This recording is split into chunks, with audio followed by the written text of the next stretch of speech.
Penguin pictures.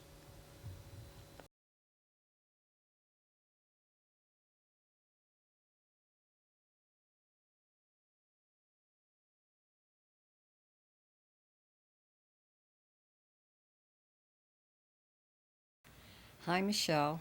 I'm here tonight to talk to you about my life and about some of your ancestors. I know you've been interested for several years, but along with Joe's help tonight, here I go. I was born on Walnut Street. My mother's name was Rose Benzavenga de Cristofaro. My dad's name was Romeo. I had a sister who was 9.5 years older than I was. Dr. Ward came to deliver me along with my grandmother and my aunt Elizana. I had a very good childhood. My parents were wonderful. We were poor, but we were happy. I lived on Walnut Street until I was 4. Then I moved to Patterson Avenue. Around the corner lived my cousins, all older than I was, and that's when I got into mischief. At 5, I went to school, and in kindergarten, I guess you know by now that I occasionally stutter. And that was because they tell me I was very smart. And when I started kindergarten, I started to write in color with my left hand. And my kindergarten teacher would hit my hand all the time. I had to move the crayon or pencil to my right hand. And shortly after that, I began to stutter. My mother became frantic. And with a cousin of mine, they took me to, at that time, a baby specialist was rare, but they did take me to one. And if I remember correctly, his name was Dr. Scribner. And after questioning my mother a few things, they found out that the transformation from my left hand to my right hand caused the stuttering, which I never ever got over because as time went on, before he could even help me, I was already writing with my right hand. And as you know, I iron and do everything else with my left hand but write. And this confused my brain. So here I am. As I got older, I hung around with my cousins, Inez, Edmund, Helen, and their friends, Anna and Charles and Angelo. And I was the shortest, I was the youngest. And we got into mischief almost every night that we were out. We had no radio, we had nothing to do to keep us occupied, so we used to ring doorbells. And we picked on an old lady. Well, at that time, we thought she was old. And she was a very cranky woman. Maybe the poor soul was ill. And we used to ring her bell because she used to come out screaming at us all the time. The other people just ignored us, so we picked on her.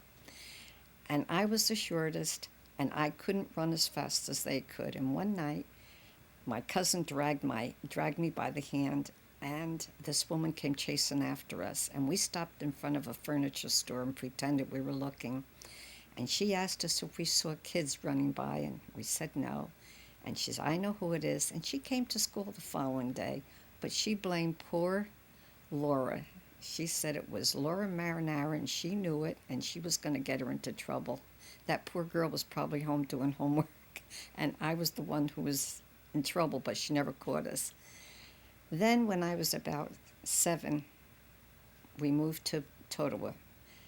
A woman that worked with my mother, your great grandmother Rose, told us of a house up here in the borough, and the doctor had told us we had to leave the house we were at because it was very dark. There were only alleyways between the houses, which made the house dark and damp, and my mother had what they called rheumatism. So we came to the borough. I didn't want to, but before that, they tell me I was very smart in school. We went from 4A to 4B. We were promoted every 6 months.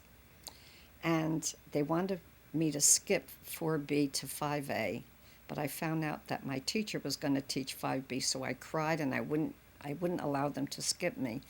But I missed her anyway because we moved to the borough, and I've been in the borough ever since I was about 8 years old.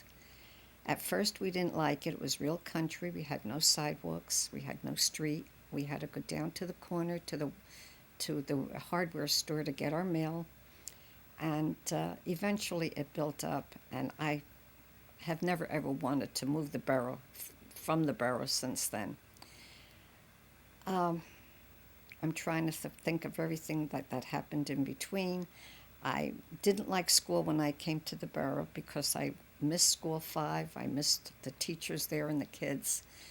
Eventually, I made a lot of friends, and I was going to graduate. And believe it or not, Michelle, I had curls down my back. My mother would get up every morning and make these curls, and I hated them. And I would cry every morning, but my sister insisted I had to have curls. So when it was ready for me to graduate, I pleaded with them for them to cut my hair. And my sister said no, so my mother thought my sister knew better. And finally, my father said, if that's what she wants, let her have it. So they told my sister to take me to a hairdresser. There were very few hairdressers, there were mostly barbers. So she took me to a barber. And I got a real short haircut. And that's what she did as spite, but I didn't care. I got rid of the curls. Went to high school, and when I was a freshman, my cousin Inez was a senior.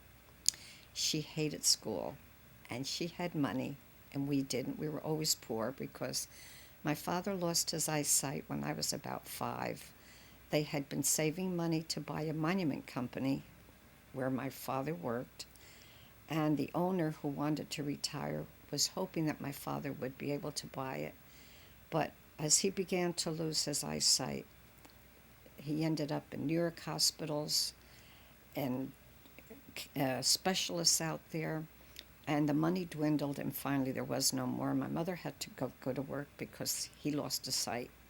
And eventually my uncle, who the man didn't want to sell the monument company to, he eventually bought it. So my mother went to work, and my father became the housewife. He became a fabulous cook. He made homemade macaroni, homemade cavatelli. He made the most delicious spaghetti sauce, and they just reversed.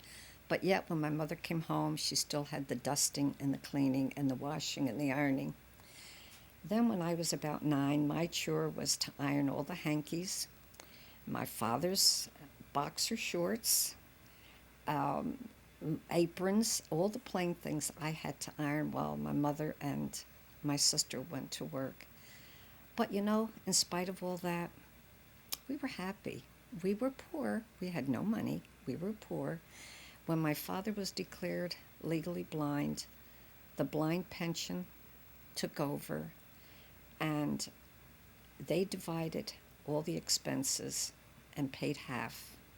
And my mother had to live on welfare. Her half of the share was welfare. We never even dreamed that we were welfare people because we were happy. We didn't want for food or anything. We ate simple, but once a week we had steak and potatoes on Saturday night. That was a ritual. Thursdays and Sundays was pasta night. And in spite of it all, we were happy. My father was a happy-go-lucky man. My mother worked hard. She came home very tired. She worked in a silk mill, stood on her feet all day. She was a winder.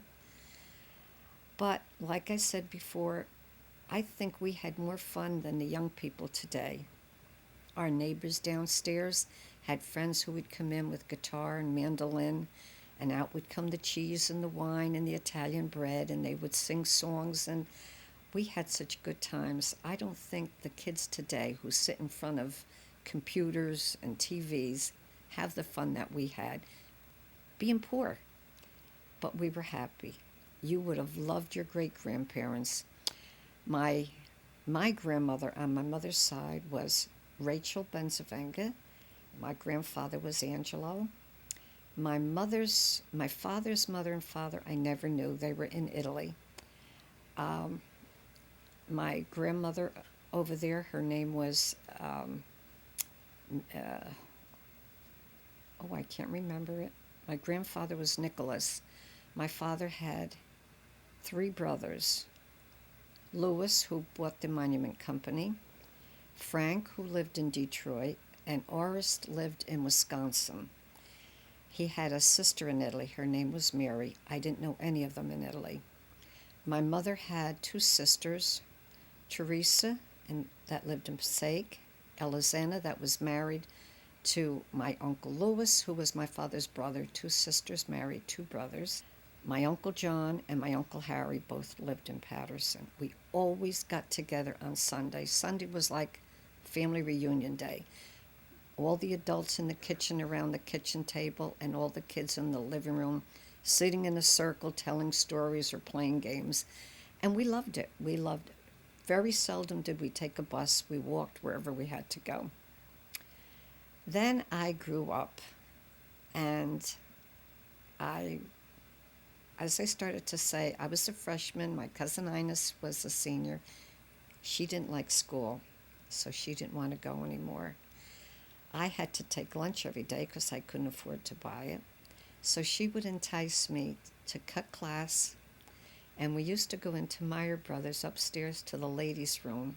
And before you went into the ladies' room, they had a big sitting room, and we would sit there, and I'd share my lunch, and then she would treat me to the movies. To me, that was just great. So almost every day in the week, I cut classes. I signed my report card, my mother's name. My mother never knew that high school had report cards. My parents had no idea. I didn't do it to be malicious. I didn't do it to... It was just, I loved my cousin. I loved being with her. She was unhappy. And I went to a movie every day. In Patterson, there was the Regent, the Garden, the Rialto, the Fabian, the U.S. on Main Street. And then if we saw them, we used to go into Passaic and saw whatever was in the Montauk or whatever. Finally, one day, my aunt found out about it, and she went up to see my parents, and she told them what I was doing. Well, I don't have to tell you, my parents were furious. They were furious. They never screamed. They never yelled. They sat me down and said, "You did this, and you got away with it. Now it's over." My cousin didn't go back to school because her parents had the money. She went to a business school and got a business diploma. My father said to me, "I never went to high school. Your mother never had that chance. You will graduate high school if you go until you're 30, but you will go to high school." So I put my tail between my legs and I went back. I missed all the friends for the first year. High school graduated every year, so I was back a year. But I graduated. I made new friends, and I did graduate high school. But when I did get out, jobs were very hard. Things were very bad.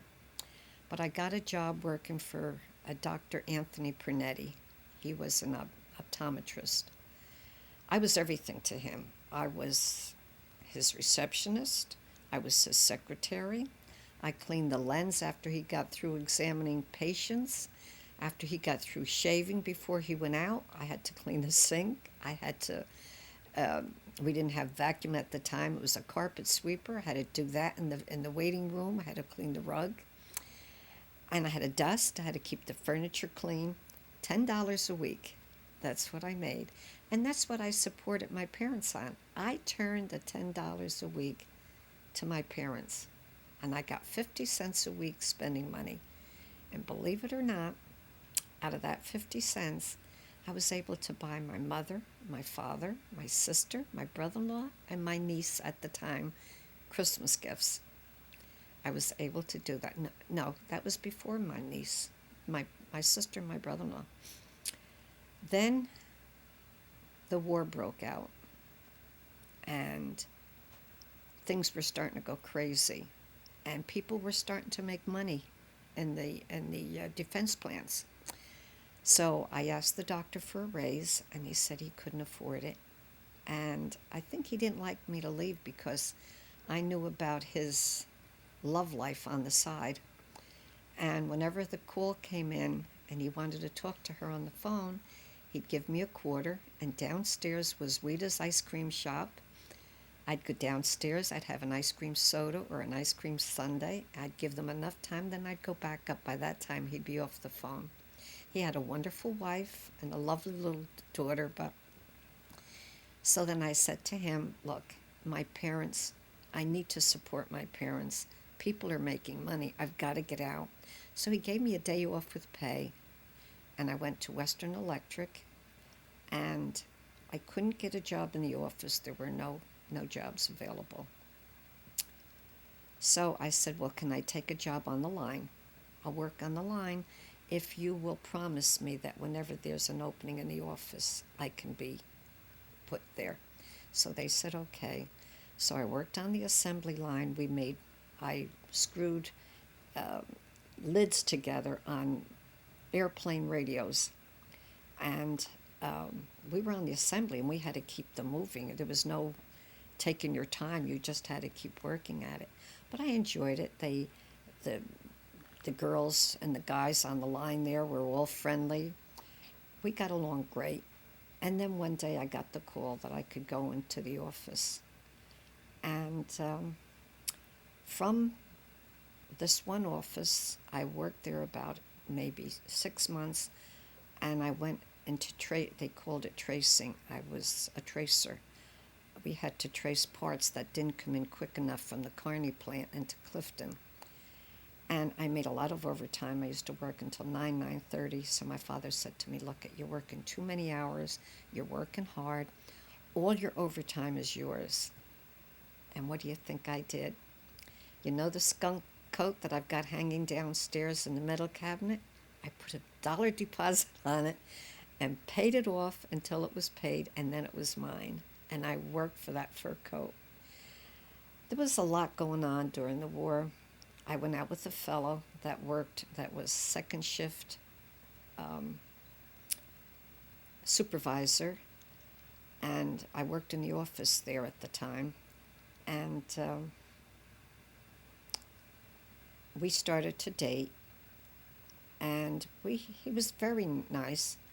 And we used to go to New York. How you liked to go to New York, that's how I liked it at the time. Maybe you got it from me, I don't know. But every Saturday and Sunday, we went to New York. Then he was drafted, and he had flat feet. But believe it or not, they put him in the infantry, and he was killed in Italy. And when that news came in, I was shocked. But we went on, and the war was still going on. And then when the war finally ceased, things started to slow back. And then Western Electric closed down its plant in Clifton, and we went to Passaic. And I used to get up 5 o'clock in the morning, take a bus from the borough down to Patterson, to the Erie Railroad, take a train into Passaic, across the street from the Montauk, come up the stairs and cross the street and get a bus from the Montauk to 8th Street, and then walk in 6 blocks to be to work at 8:30 in the morning. But we didn't mind it. We were used to traveling by bus. We were used to walking. And I was working for the department head. I was his secretary. He had 3 shifts, and he had supervisors for each shift. And they reported to us, and I liked this man, Mr. Havelsack, very much. He was a good boss. And that's where I met your grandfather. He came back from the war. He was serving in the South Pacific. I didn't know him until I came back to work. And the first Christmas Eve that he was working there, he and a bunch of the young fellas that were doing the same type of work he was doing gave me for Christmas a big box of Evening in Paris perfume and powder, and it's a big box. And after that, he tried to date me, and I just didn't want to go out with him. I really just didn't want to go out with him. And one night I came home from election, and he was sitting in the living room with a girlfriend of mine. She had invited him to come up and pick me up and take me for a ride. And that's when he started to date me, and that's when we really fell in love. That was in September 1946. We got engaged the following May, and were married the following October, 1947. And it was the beginning of just a wonderful time. We had no money. We scrimped and saved because from Western Electric he went to Wright's, and they were getting very slow. He was a painter in Wright's, and no, he was still in Western Electric, I think, when Rita Marie was born. But anyway, we had it very hard. We had Rita Marie in 1949, and she was very sick. We doctored with her every week because she used to bring up her bottles. She couldn't keep anything down. He and I couldn't sleep at night because we used to lay by her crib. We didn't know if she was going to choke on her food. And it was a very trying time. Then he lost his job, and Uncle Nick got him a job at the Borough Hall as a janitor. And he didn't like that. He worked at it, but he didn't like it. So he went to school for air conditioning and refrigeration and worked at Aunt Dorothy's brother's gas station, pumping gas at night, Saturdays or Sundays, whenever he could work. Finally, he got a job in Wright's. And when Rita Marie was born, we were living at home with your grandparents, my parents, your great-grandparents, my parents. And the people next door told us that they were going to move. It was their house. They were going to move.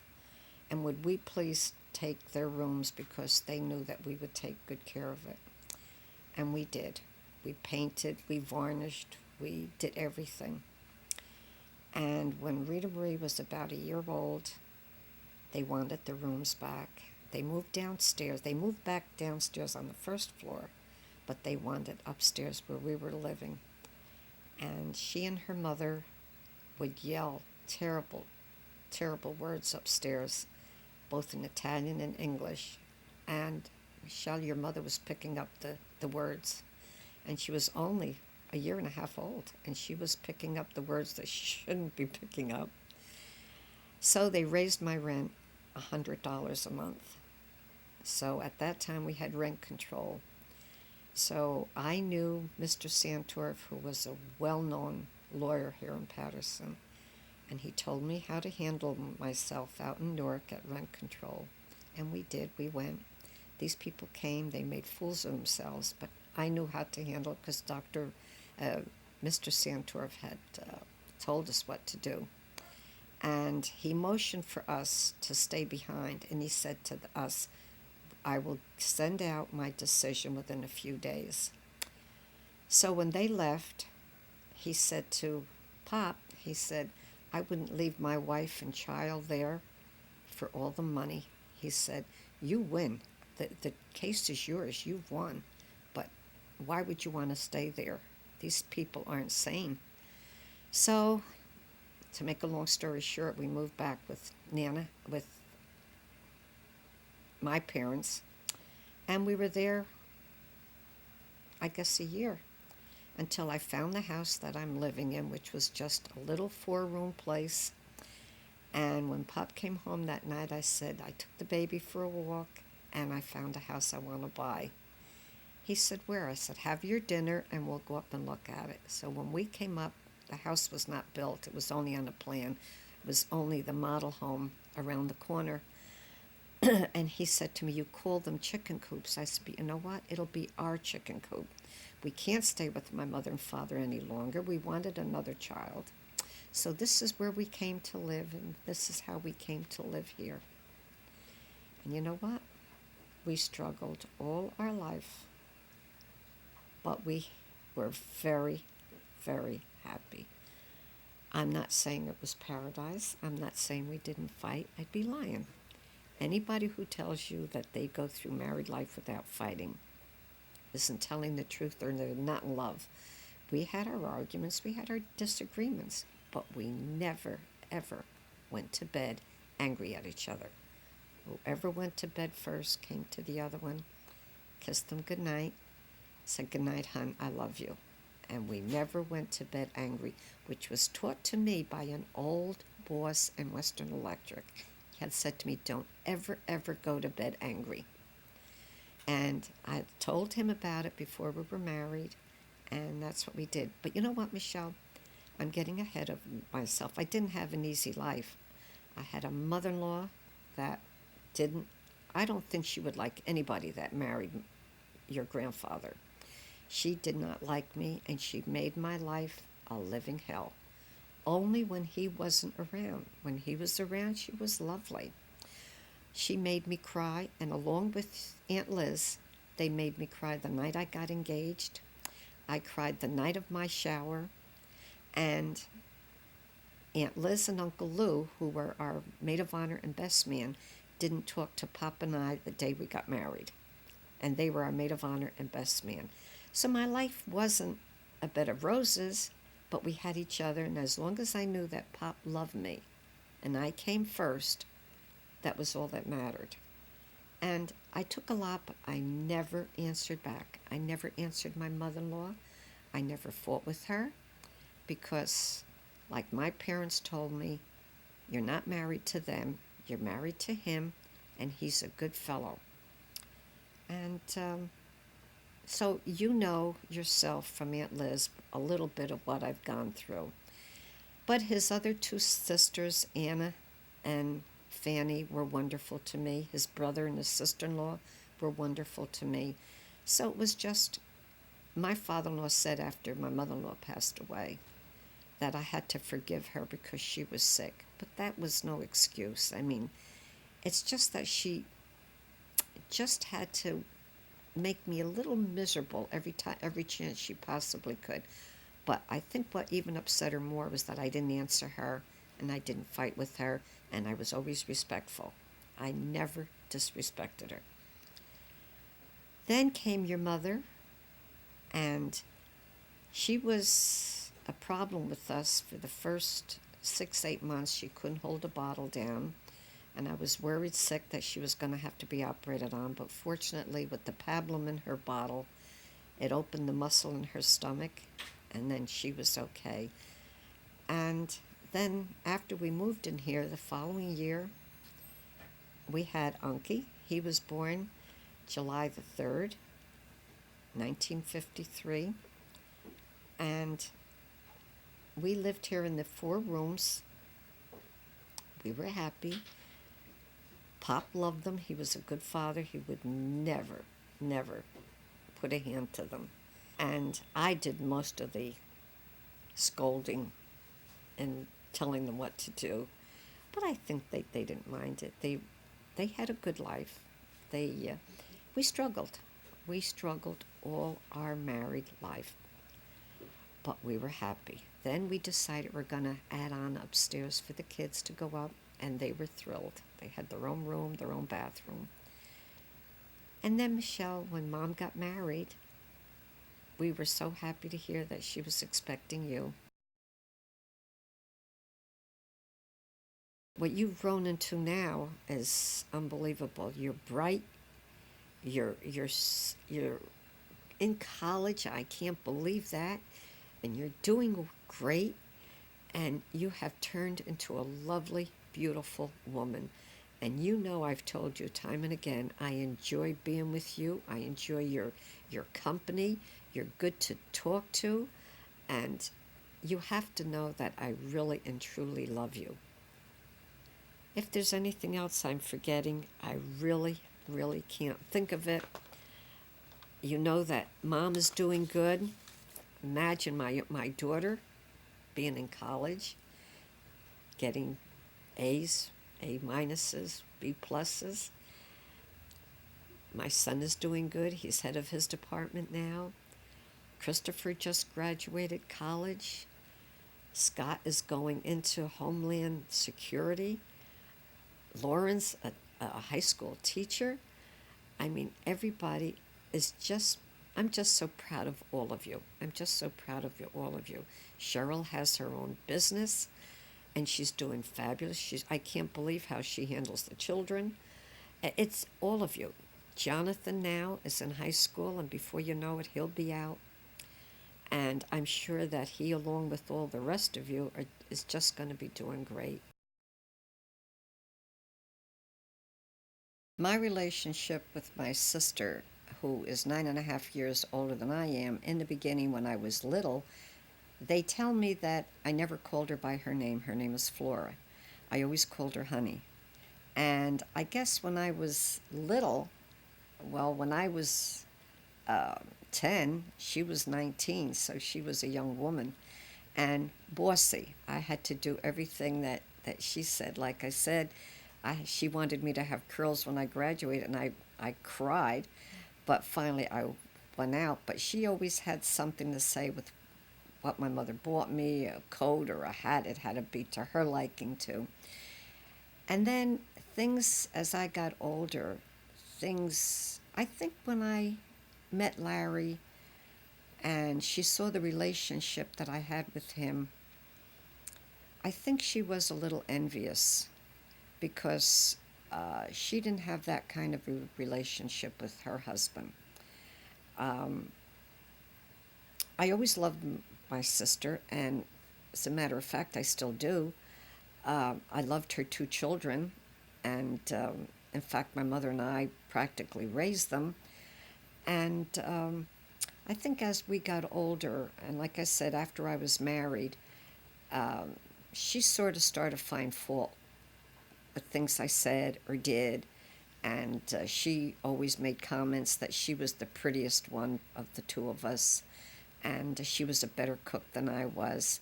And she made me feel so inferior that I would never invite anybody here to dinner because I thought I didn't cook good enough.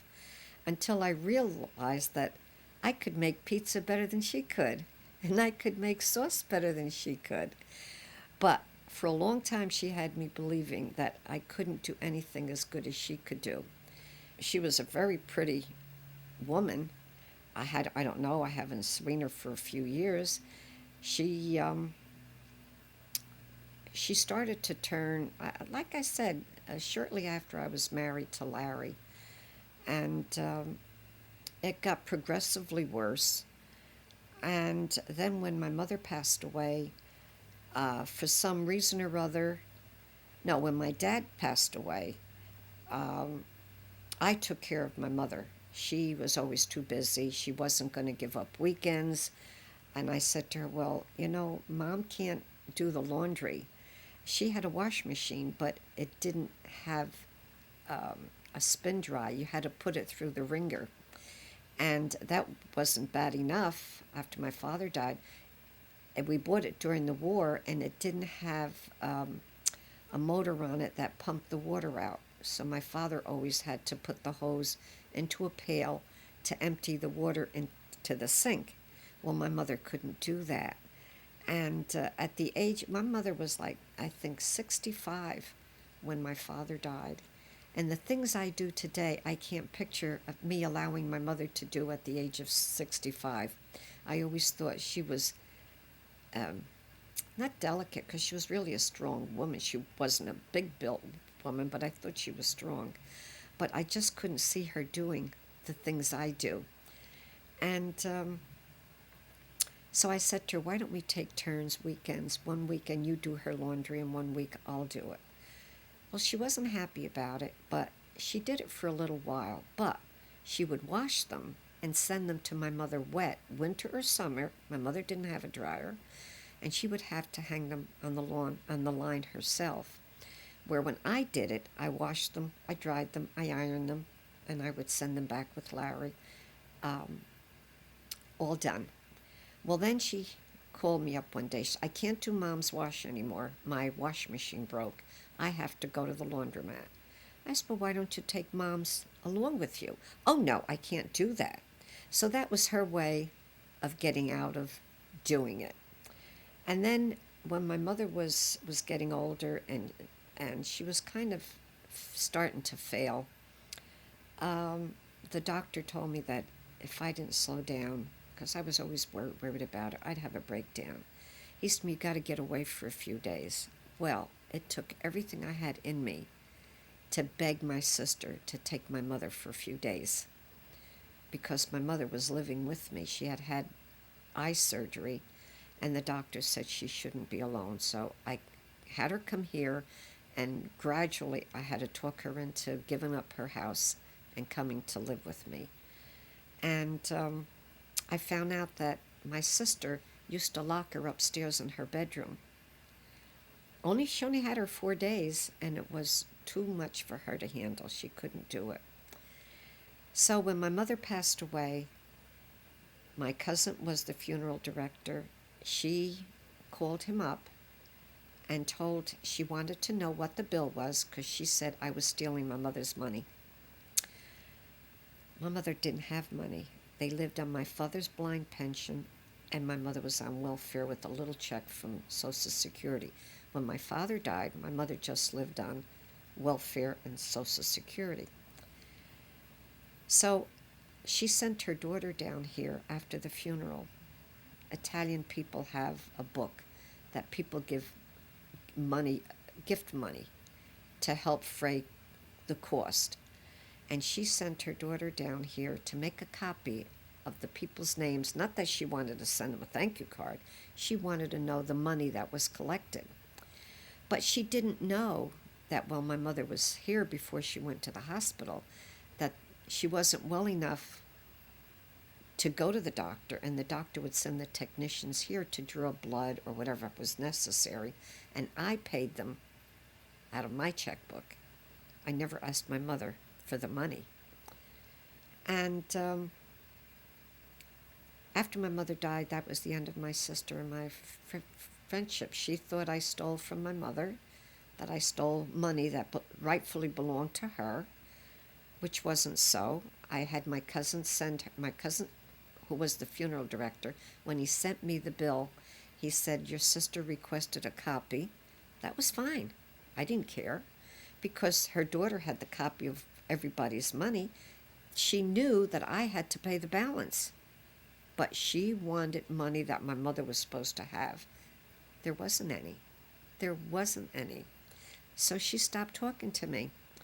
Her husband started to make phone calls to different people. I belonged to the Republican Club at the time, my husband and I, and he called the leader of the Republican Club and told him that they had a member there by the name of Rita Castelline who stole money from her sister, and they had a thief in the club. He called the mayor, Mayor Cherba, up, left a message for him, same thing. And then one Sunday he called my daughter's house. She was just married a short time, and wanted to speak. No, I'm sorry. He called my daughter's father-in-law. And when he got to the phone, he said, I want you to know that your son is married to a woman whose mother's a thief. And he hangs up. So we knew it was him. So then my daughter called his son's house, my nephew's house, and told his wife that if his father didn't stop making these calls, we were going to take him up on charges. But I would never do that. I wouldn't do that for my sister's sake. Whether my sister knew about the phone calls or not, I don't know. Till this day, I don't know. Truthfully, I don't care. I know what I did was not wrong. I knew I took care of my mother. When my mother lost all her weight, I went out and bought her dresses. I didn't ask my sister for a penny. And I know that I didn't do anything wrong. So from the time my mother passed away on August the 18th, I think it's 40 years, we haven't spoken. We were at a wedding shortly after, and I was standing at the edge of the dance floor. My cousin's son had gotten married. His daughter got married. And I felt someone poke me on the shoulder. And I turned, it was her. And she said, where is the toaster oven that I gave to Mama? I said, it was broken. I threw it out. You had no right to throw it away. I said, it was broken. What would you do with it? When we moved her things over to my house, it was broken. I threw it out. She was ready to make a scene at the wedding. So I tried to stay away. In fact, one time my doctor said to me, she went to the same doctor, Dr. Roth. He said to me, you are not to let your sister in your house. If she comes to your door, tell her doctor's orders, she can't come in. She's bad medicine for you. So what story she was telling the doctor, I don't know. But he knew. I didn't have to tell him anything. He knew the difference between her and I, who took care of my mother and who didn't.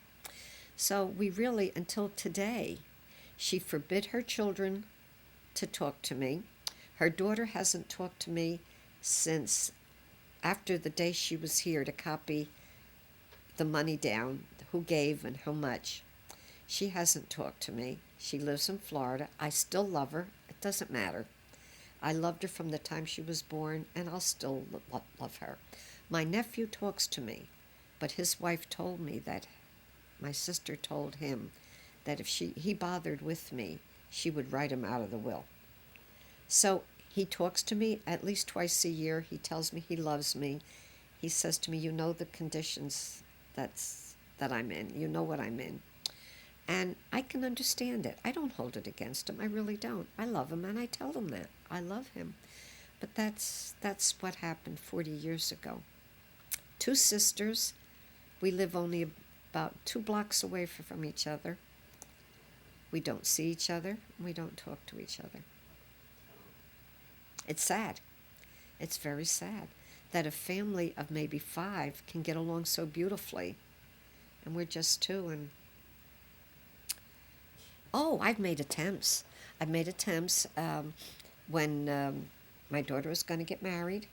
We sent an invitation. Oh no, before that, my son had a terrible accident. He was almost killed.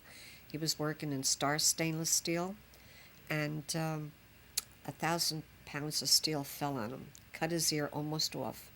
He was almost killed. In fact, the rumor, I understand, was around the borough that Casteline's son wasn't going to make it through the night.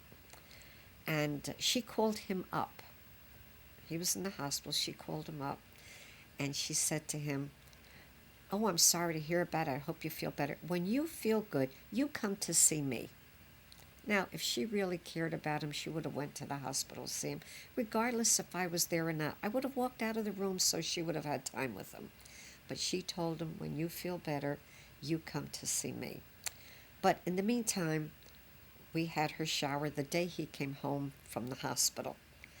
And I said to the girls, when my sister comes, make sure you sit her at my table, because I didn't want any problems.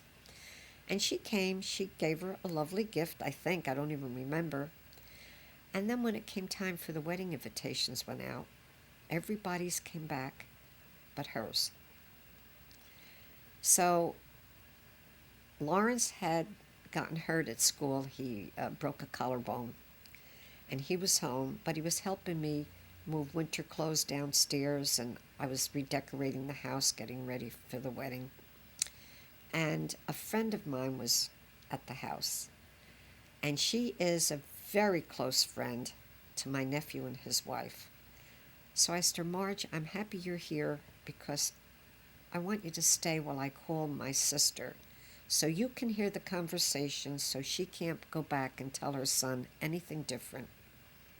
So I called her up and I said, "Flora, I'm calling to ask you if you sent back your response card because we haven't gotten it." "Oh, sure I did."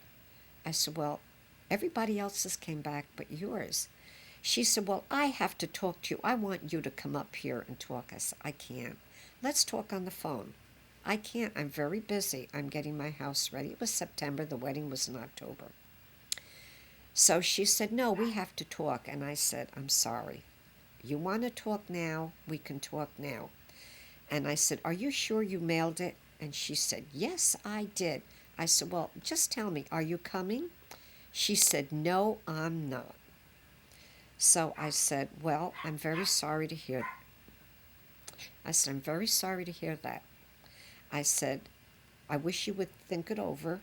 She said, "No, my mind is made up. I'm not coming." In the meantime, my nephew answered that he was coming, and she tried to talk him out of it. She had her daughter call from Florida to tell him he shouldn't come. So he said to her, "Sandra, do you remember how good Auntie and Uncle were to us at Christmas time and our birthdays? They were so good to us. How can you act like that?" And she said, well, I don't think you should go. Now, his wife told me this long after. He said, well, he said, I can't force you to go. He said, but I'm a mature grown man. I'm married. I'm going. You don't want to go. I'm sorry to hear it, but I'm going. But he came, and his mother was very angry at him. And to make a long story short, when whoever went back and told her that the wedding was beautiful, they didn't know that my husband took a loan out on his death burial fund to pay for the wedding. And they took it out of his pay, each pay. She thought I used stolen money, my mother's money. So my husband said to me, you know what, hon? Don't even bother to explain it to anybody. Your sister wants to think that. Let her think it. 2 days after she told me she answered the response card, it was in the mail.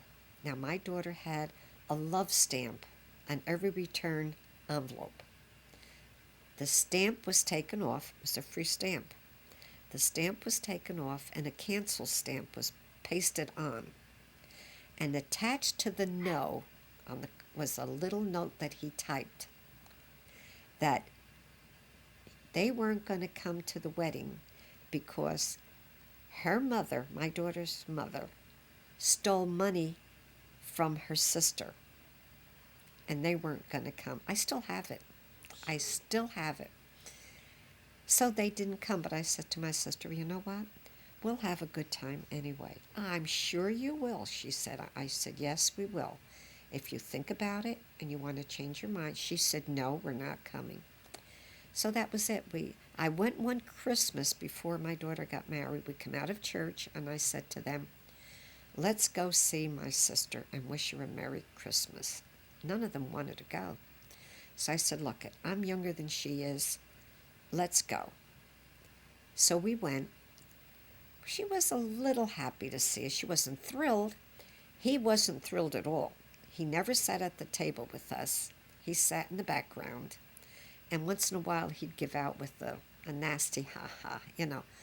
And she offered to make coffee. And I said, no, I'd rather not have any because we're invited out to dinner and it may spoil my appetite. You know, I said, but we just wanted to come to say. And that was the end. That was it. The last time you saw her? No, I think the wedding, that my cousin's daughter's wedding was the last time. But I'm always afraid to run into her for fear of what she's going to start. She likes to dig up the past. If she came to my door right now, I would be happy to have her come in, as long as she could forget the past. But she never will. She never will.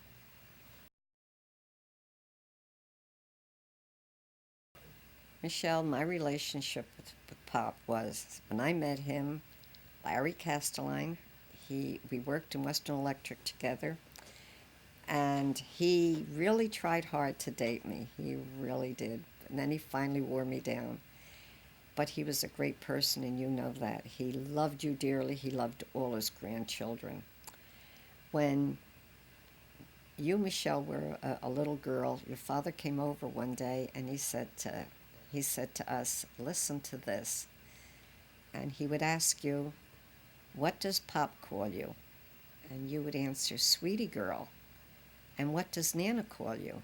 And you would answer, faccia bruta, which means funny face. And then he'd say to you, what does Granddad call you?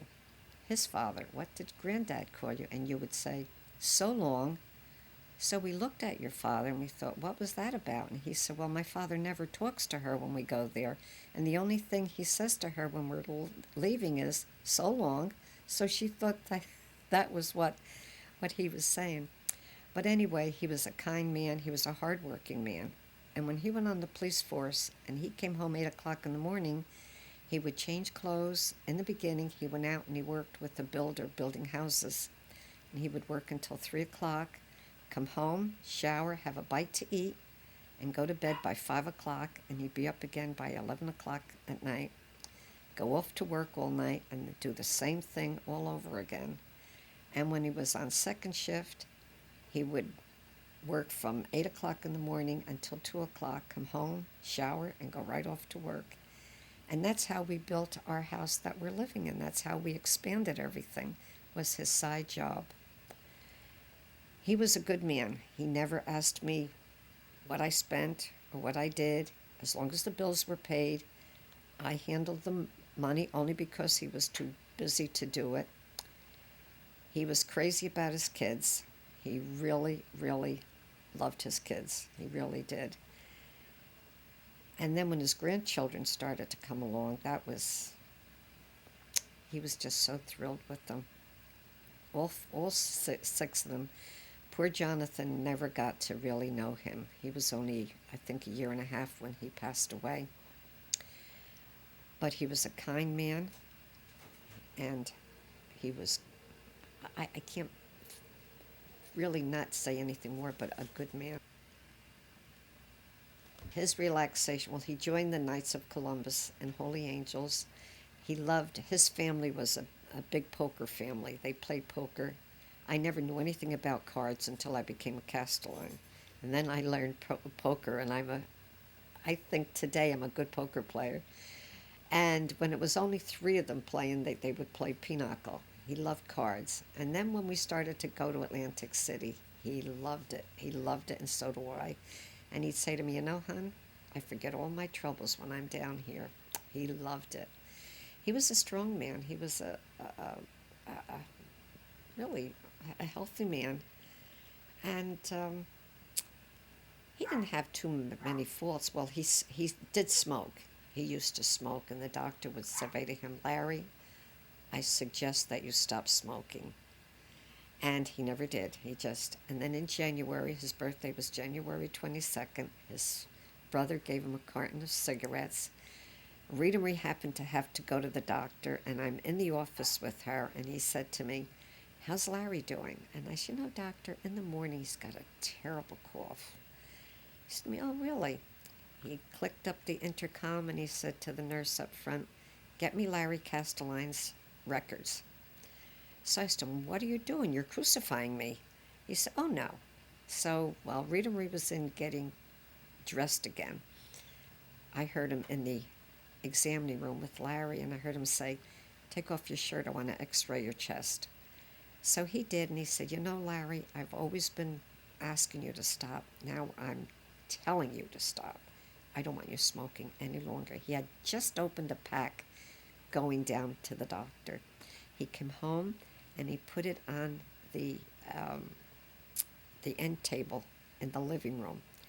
And when I dusted, I picked it up, and I put it right back again. And about a week later, he said to me, why didn't you throw these away? I said, no, you're the one that has to stop, not me. You don't want them? Throw them away. So he did. He stopped cold turkey, and I was so glad. Weeks later, he said to me, boy, I didn't know how good a pear could taste. He said, until I stopped smoking. There were times he said he would like it after a big meal or something like that.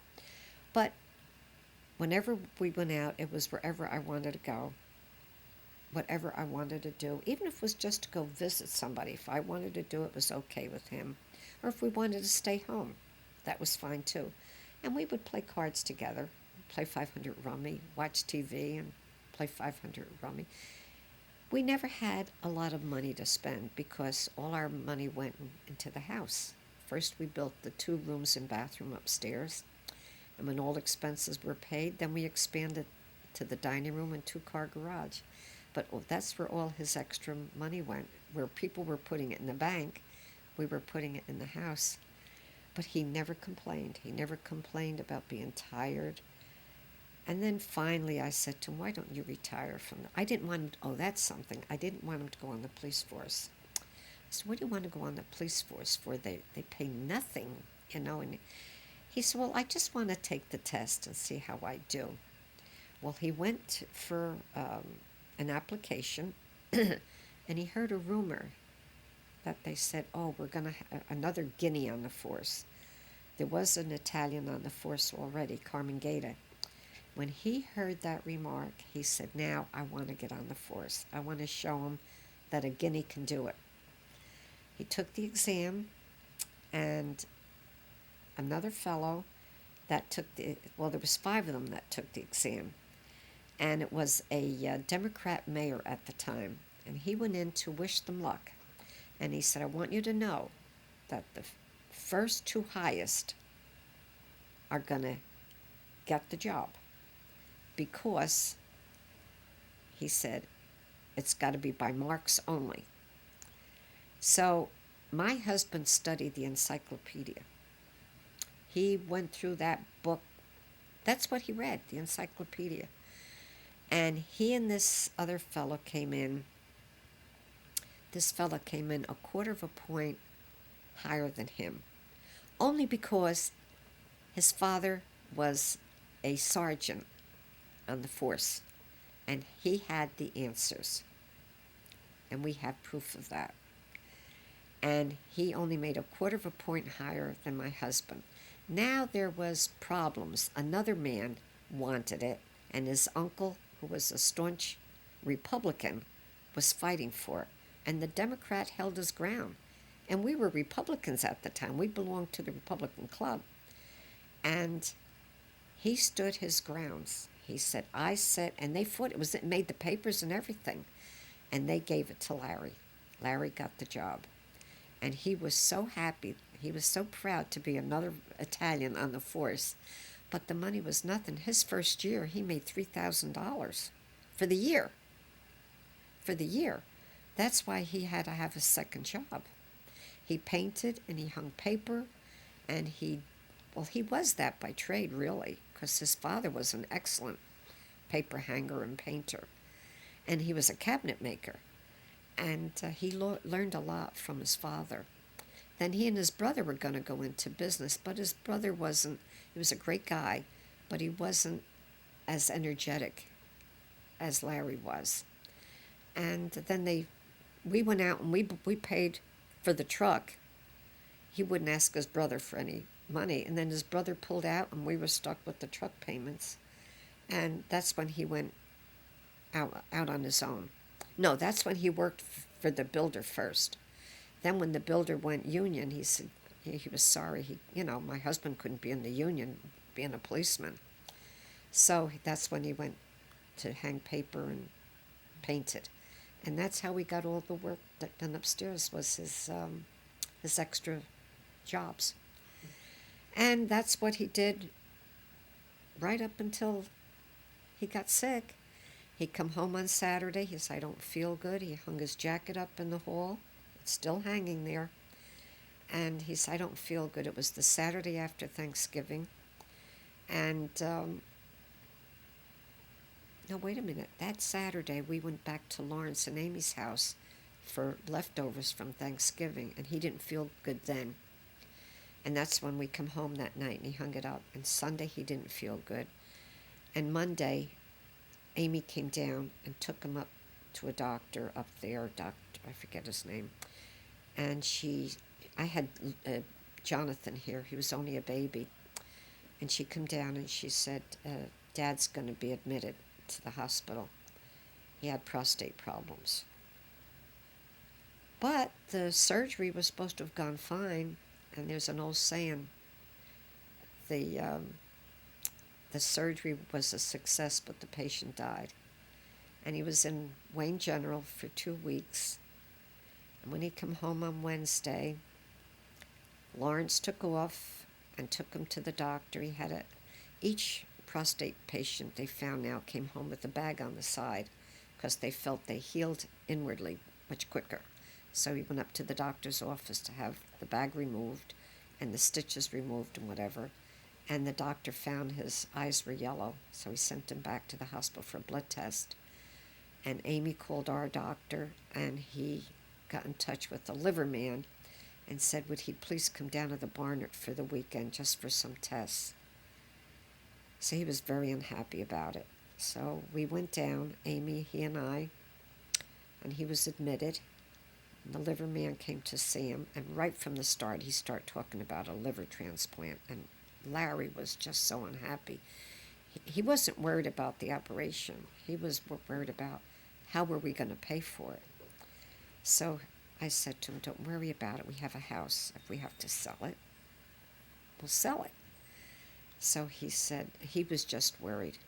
So he was 2 weeks in the Barnard. He was in for Christmas Eve, Christmas Day. And I think he was moved, yes, he was moved by ambulance to Valley Hospital only because he had to go on dialysis. And they didn't do it in the Barnard. So our ambulance came down and transported him to Valley Hospital. And he was there before New Year's Day. And on New Year's Day, he was on the same floor with my cousin's wife. Neither one of them knew that one was in coronary care and one was in intensive care. And we wouldn't tell either one that the other one was there. And New Year's Day, my cousin's wife died. So we never let him know anything about it. He didn't know. And 13 days later, he passed away. 14 years today, as we were leaving his room, he said to me, "Hon, bring me a hamburger tomorrow." So I said, okay. Didn't say anything to him. Kissed him goodbye. Lawrence and Amy were already in the hall, I think. And I don't know if Frida Marie was in the room with me or not when he asked for the hamburger. And I cried all the way home because that's what my father asked for the night that he passed away. I sent him down macaroni and meatballs and a bowl of Jell-O. And when my mother was going to give it to him, I said, "I'll be down in a little while." When my mother was going to give it to him, he said to her, "I don't want that tonight. Tonight I want a hamburger."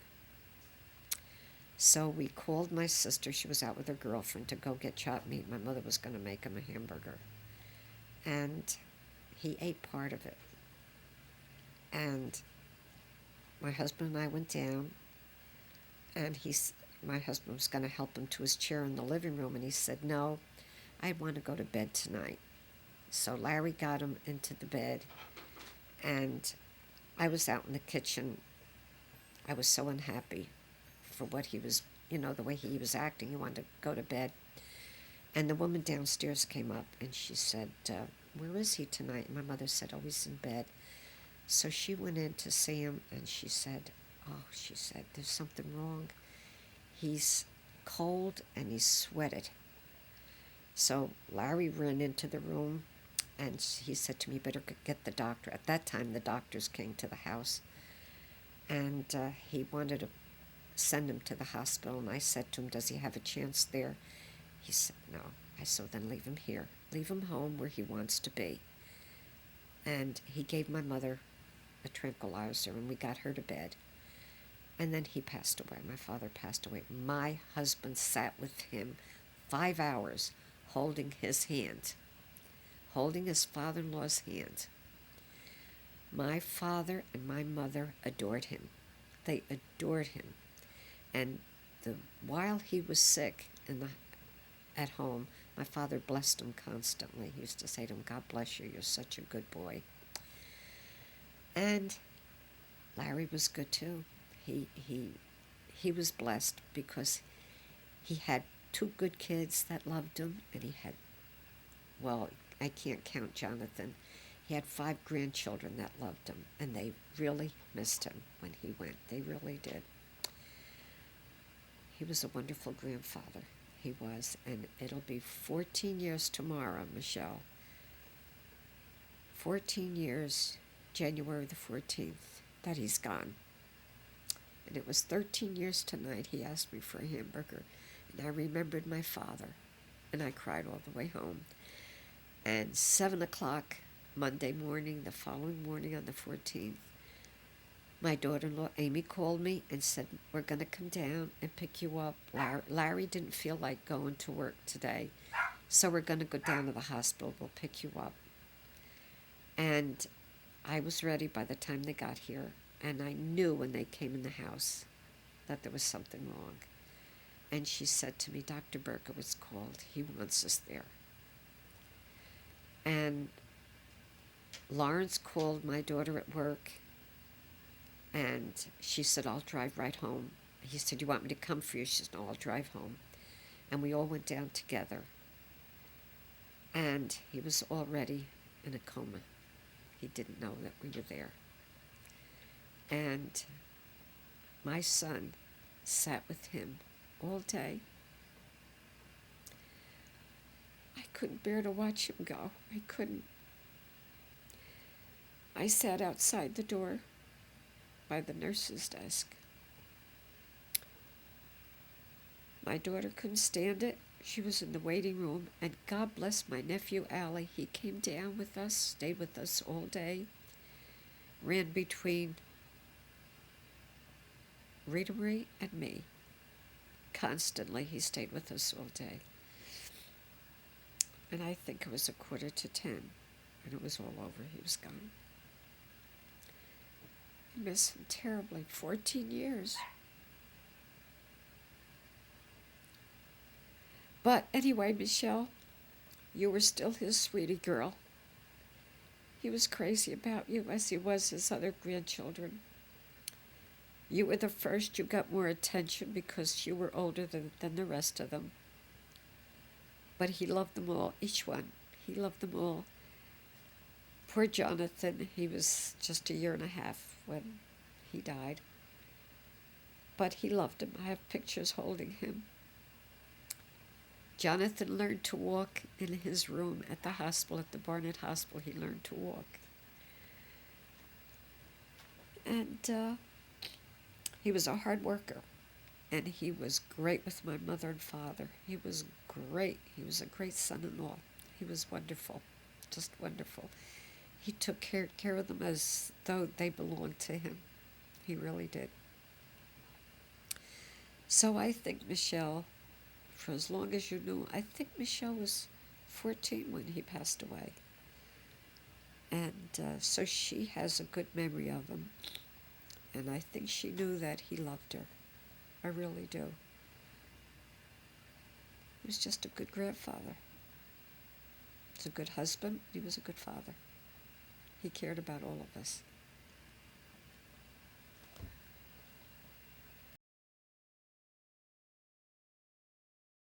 My pleasures are, I like to do crossword puzzles at night, in bed, relaxed, with the TV on, my telephone nearby.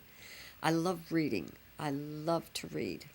And that's my relaxing time at night before I turn the light out, either reading or doing crossword puzzles. I love game shows on TV, and Michelle, you know, I love Atlantic City.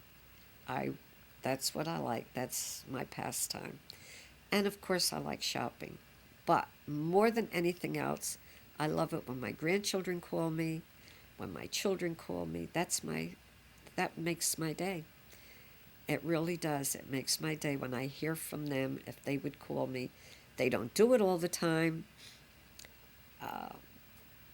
I don't hear from, well, my daughter calls me every day now. She was here every day now. She calls me.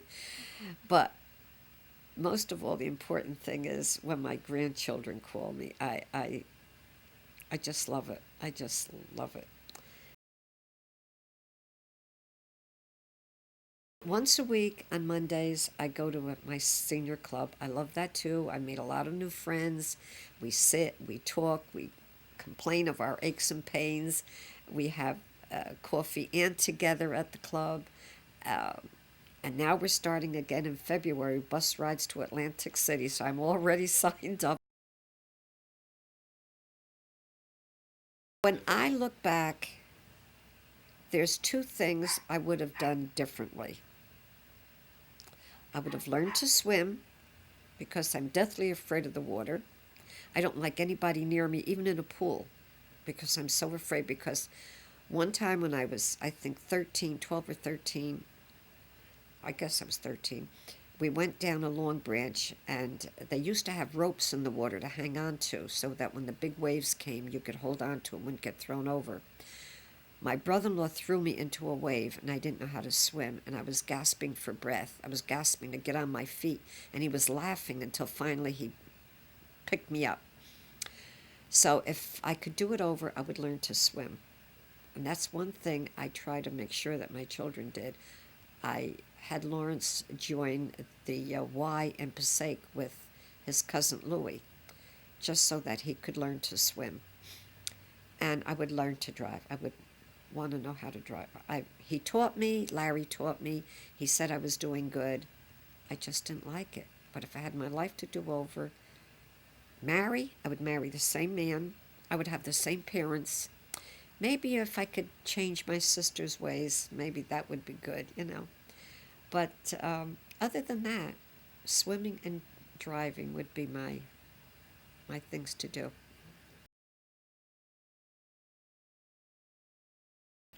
The thing that I'm the most proud of are my children and my grandchildren, and of course my husband. And when they handed me that flag that's behind me, the day he was buried, they took it from his coffin. I was so proud of him. I was so proud of him because he was a good husband and he was a good cop.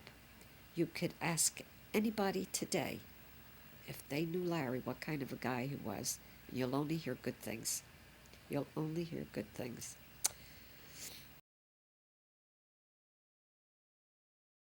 My favorite movies are Sound of Music, Gone with the Wind. I don't know of any other that there were a lot of movies years ago. Musicals were great years ago when I was growing up. I love musicals, but of course they don't do that anymore. But Sound of Music and Sound of Music, I think I saw it in the movie. I think I saw it 4 times. Gone with the Wind, I saw it first time in Patterson. I was one of the first with reserved seats with my cousins. And it was such a long movie that we had an intermission. That was new to us for a movie, to sit through and then have an intermission. But I think I saw Gone with the Wind. The first time I saw it in the Garden Theater, and then I think I saw it again in Passaic, and then I think when it came back again, I must have seen it in the movie 3-4 times before I saw it again on TV. My favorite books are Danielle Steele's. She's beginning to get tired out, I think. I mean, in the beginning, they were really good. They were real romances, and I don't like mysteries. I don't like murders. I don't need that stuff in my life right now. I need something light. I need something about loving, and I enjoy Danielle Steele's books.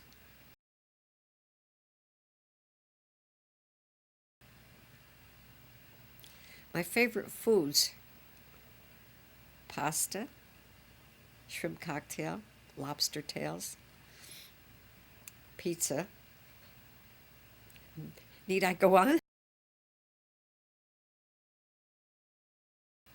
Well, with Michelle, I'm going to talk about you now because this is really for you. Growing up, when she was just a baby, she was very smart. She was smart from the time she was 9 months old. She was starting to talk. And I would go over, she'd be in the playpen, and I'd say to her, "You gonna kiss Nana?" And she'd look at me and pull away a little bit. So, "You're gonna give Nana a kiss?" And I'd say, "Oh, I'm gonna cry." And I'd put my head in my hands and I'd say, "Oh, I'm crying." One day I walked in and I said to her, "Do you have a kiss for Nana?" She looked me right in the eye, and she said, "Kai." She wanted to see me cry. She told me to cry. Read, she loved us to read to her. She loved books from the time she was in the high chair. We would read books to her all the time. Michelle, you were a smart kid. You were a smart kid. How proud we were when she went to kindergarten, and you wrote a story, Michelle. Do you remember that? You wrote a story, you brought it in, and your kindergarten teacher had you read it to the kindergarten class, and she was so amazed.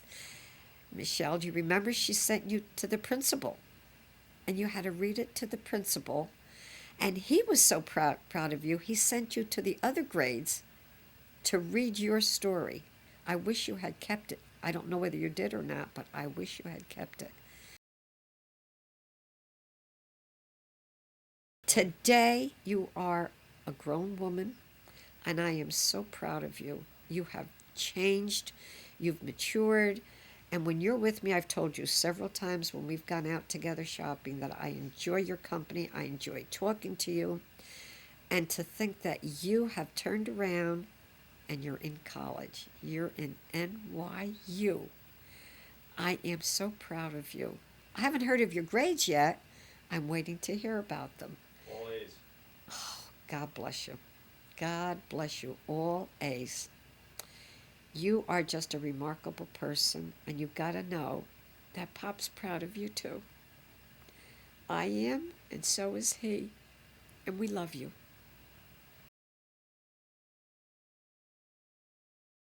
If I was able to talk to Larry now, I would say I wish he could be here to see these kids, how they've grown and what they're doing. Christopher just graduated college. I couldn't wait to see Lauren. I didn't think I'd make it because I had my heart surgery. And I worried while I was in bed in the hospital would I get to see Lauren graduate, and I did. We couldn't formally get to it because we didn't have tickets because they didn't have enough. But I managed to get in, and I managed to be in the crowd when she marched down the aisle, and I managed to holler to her that I was there. And then Michelle goes to college, my daughter goes to college, and then Christopher, I just saw him graduate in December. Scott is going to go to John Jay. He's waiting for an opening. Michelle, you're all doing so great, and I'm really so proud of you. And you keep up with those A's, and you know what? You can do it. I know you can. Thank you, Nana. No, thank you, Joe. Am I still on? Yes. Michelle, I have to thank Joe, because if it wasn't for him, you wouldn't be getting this. So, thanks to both of you.